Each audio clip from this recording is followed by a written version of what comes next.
live na live this Friday night ang Pinoy Big Brother Season 2 para kung sa pagtatapos ng amazing weekly task ng ating mga housemates.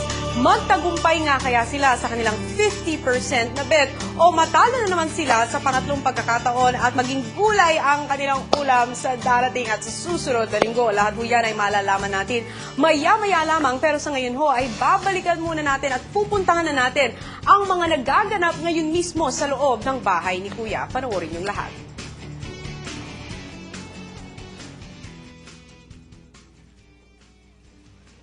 Maglalakad ba? Housemates, pumunta na kayo ngayon sa activity area. Let's do your best. Yeah, let's say a little here. Kung mapapansin nyo ho mga kapamilya, naka-special costumes na ang ating mga housemates para sa kanilang weekly test, sa kanilang final test na ibinigay ni Kuya at sila ho ay lulusot sa strings na nasa activity area. Sa kasalukuyan ho ay binibigyan na rin sila ng last-minute instructions ni Kuya. Pero bago ho natin simulan ang exciting na kaganapan na yan, narito at pag-uusapan muna natin ang ilan sa mga nabitin tayong kwentuhan kagabi.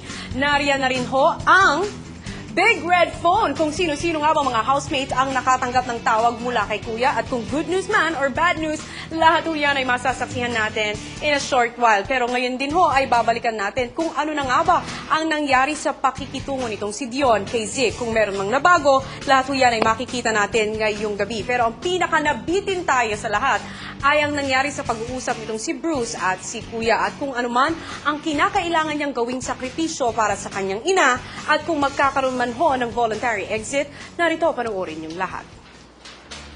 Ang nakaraan sa Pinoy Big Brother Season 2. Bago ka pumasok sa aking bahay, hindi ba't nagkasakit ang iyong ina? Opo.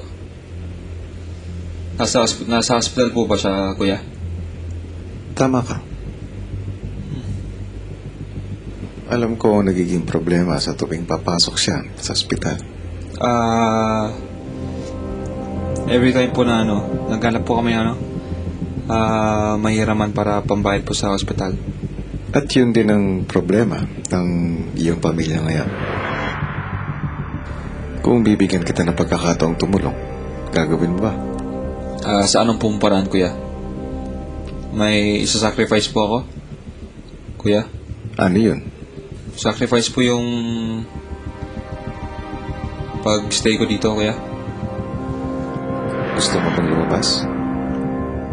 Sa totoo lang po, yung gut feel ko po, ayoko po. Hindi mo kailangan lumabas. Pero maaari kang tumulong. Sa mga oras na ito, Apo. ay kailangan ng iyong ina ng mahigit sa 80,000 pesos. Bukas, pagkagising mo, ay makakakita ka ng isang basketball ring. Tulad ng ordinaryong paglaro ng basketball, ang isang shot ay 2 points, hindi ba? Dito sa aking bahay, ay ganun din.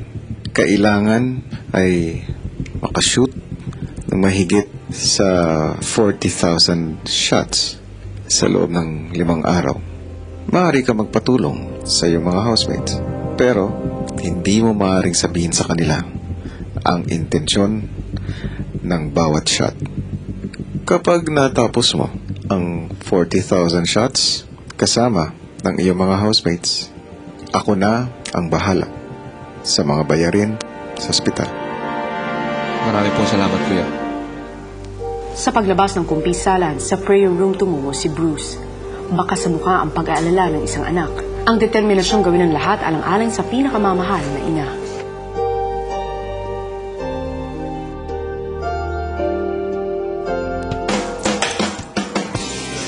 That's Bruce. O, di ba sabi mo gusto mong basketball? Agad namang sinimulan ni Bruce ang hamon para sa kanyang ina. Alley-oop! Isa ba? Alley-oop. Lagi ko picture ng daddy ko dito. May goal kami dati. Tira kami free throw, basta tira kami. Hanggang sa abot namin mga 45. Naabot ba? 45,000. Naabot? Hindi pa. Hindi pa. Gaya nga ng usapan nila ni Kuya, hindi pinaalam ni Bruce kay Kian na para sa kanyang ina ang pagsushoot. E buti na lang at nagkataong kaarawan ng ama nitong si Bruce sa araw na sinimulan niya ang kanyang task. Yung mauho ang kanyang ama noong September 2004 dahil sa thyroid cancer. Itutuloy ko yung dream namin.